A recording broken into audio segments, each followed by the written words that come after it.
Hey guys, what is up? AwesomeTheSauce here. Hope you guys are having a great day. Welcome to another insane Wiz video. Today, we're going to be talking about something new that has happened, and honestly, I'm very surprised by it, and I also don't think a lot of people know about this. Basically, this is only to do with people that have had memberships in the past, but they've expired. But basically, KingsIsle, or I guess if you want to call them, I don't know, Gamigo, whoever owns KingsIsle now, they basically started to give free memberships to people whose memberships have expired. What does that mean? That means, like, let's say that you stopped playing in May of 2021. Let's say you stopped playing in December of 2020. Let's say you stopped playing in February of 2019. I don't know. Who knows? Basically, you stopped playing, you let your membership expire, you did not renew it. Basically, whatever email you used for the account during that time, you might have received an email recently that gave you 2 whole weeks of free membership on Wiz. I find that really interesting. At the end of the day, I think the huge thing and the huge barrier in terms of making Wiz something that anybody can play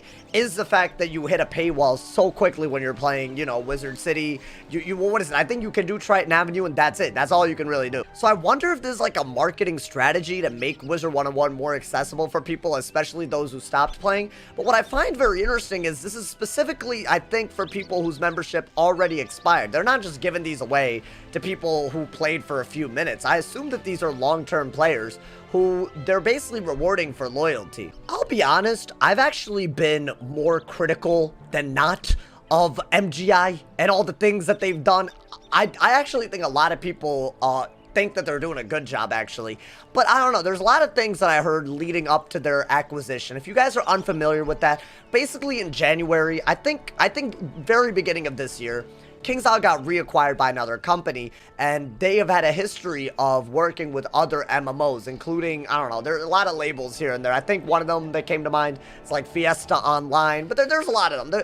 There's a good few, like, you know, things that they got in their portfolio before they even managed Wizard101. When I did my research on this, a lot of people were saying, dude, this company is gonna make this game so pay to win that everyone is gonna stop playing. This was like a really huge criticism that I think MGI got, and I'll be honest, I didn't know enough to really give my opinion on it, but what I did see wasn't really that promising. We saw a bundle come out that literally gave PvP banned cards in the form of a pet, and it gave it in an easier way. Like, if you're looking at the Shatter pet from the new bundle, it was one of the dumbest things that they could have done to the game, because in my opinion, if you're gonna make Shatter no PvP, why in the world would you add 2 versions of the 2-pip Shatter for $40, right? Sure, anybody can get the pet by hatching, but at the end of the day, you're introducing a very pay-to-win item by saying that, oh, if you pay $40, you're saying that the rules don't apply. Stuff like that, it really, I really don't like that kind of stuff, you feel me? And even smaller things like, you know, the $2 per month for spell elements,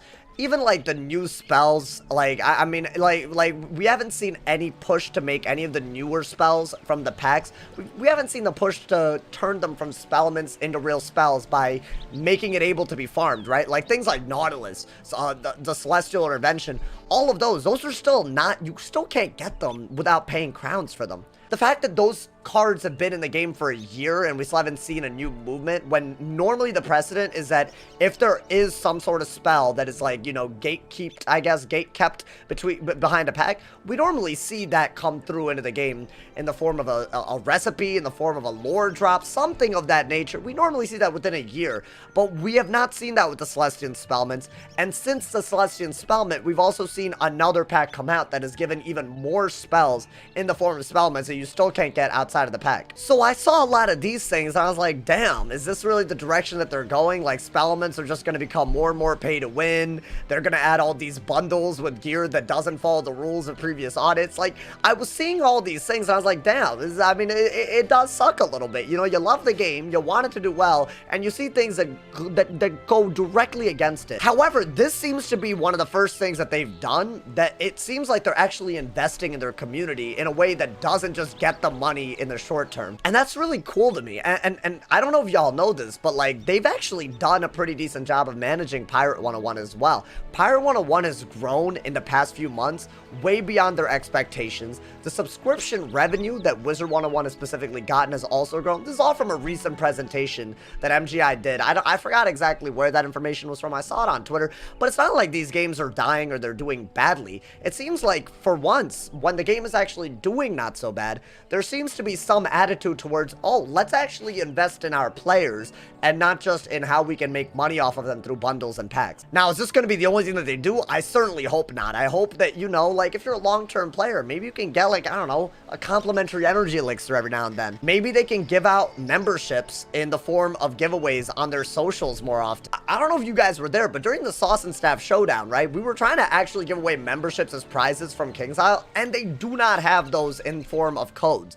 So even if you were a community member that wanted to literally give out memberships using your platform, you can't even do that. You can only give out crowns, which are I guess they're decent, but they're not the same as membership for a lot of people. For a lot of people, all they really want is a membership so they can play the game. And beyond just giving out memberships like the way they're doing now, and maybe, you know, doing it through social media or through content creators, I hope that they really do think about making more things free, just so that, you know, if the game really is growing, don't let this be the only time it grows.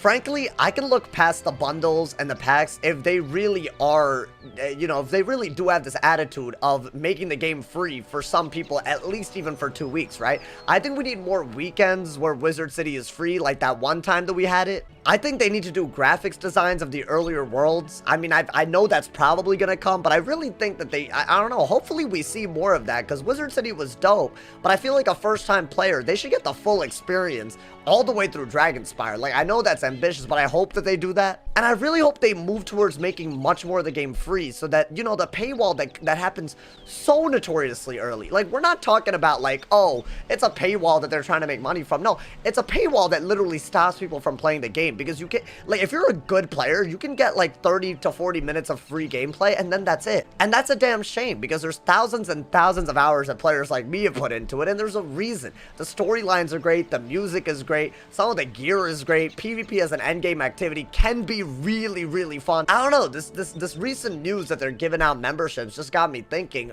what is next? Is this all they're gonna ever do? And is it always going to be accompanied by things like these packs and bundles that are really, really stupid? Or are we going to be seeing a new management style type of thing where more and more people can actually get a free playthrough of the game? Maybe they can just get a chance to see what the game is all about. Maybe they'll do more advertisements. I don't know. It's just like really, it's interesting to think about all the things that might happen now that have never happened before. One last thing that I saw on Twitter, and I will link Atmoplex because I got a lot of this information from him and other sources, but basically another thing that I saw is that MGI is going to be investing more money into King's Isle specifically, I'd assume, but just their games in general, and expanding them and moving them to other platforms. And I find that really cool, because I think right now Wizard101 is their biggest game. So who knows, maybe we'll see more free versions of the game in other consoles. I don't know, maybe like we can see a Wizard101 on a Switch or Wizard101 on a PS5, or I don't know, who knows. Wizard101 on mobile for me would be the big one, because I do think this game is actually pretty mobile friendly, you know, like if you could play it on a phone pretty easily. I feel like anything that you really do is just clicking, right? Like, if you could translate that over to a phone, you have an entire new platform of people, and you could totally change up how you make them pay for the game, and you could make it totally more accessible and make the game grow way, way bigger than it is even now. I don't know, it's definitely good news. Y'all should check y'all's emails, especially because I know a lot of people that don't play the game anymore do watch the videos for the updates. Make sure you check your email. If anything, if this video accomplishes anything, maybe just give some people 2 weeks of membership to redeem. I don't know, I hope at least we can do that. But yeah, y'all, let me know what you guys think. Do you guys think that this is the start of other things? Do you guys think that something like a few 2-week memberships makes up for the bundle, makes up for the packs and the spellments and all of that that's been happening recently? I think the community is super split on this, in my opinion. I think a lot of people think they're doing a good job. A lot of people think they could be doing more. Some people think it's worse than, I guess, 2020 before MGI was in the picture. What do y'all think about all this? Let me know in the comments. I'm gonna read all the comments, so let me know what your opinion is. As always, drop a like if you enjoyed. Leave us up if you're new. There's tons of links in the description, including my Twitch, my Twitter, my Discord, my Instagram, and of course my Patreon. And as always, if somebody hasn't told you're awesome today, they doing something wrong, so stay awesome. And yeah, y'all.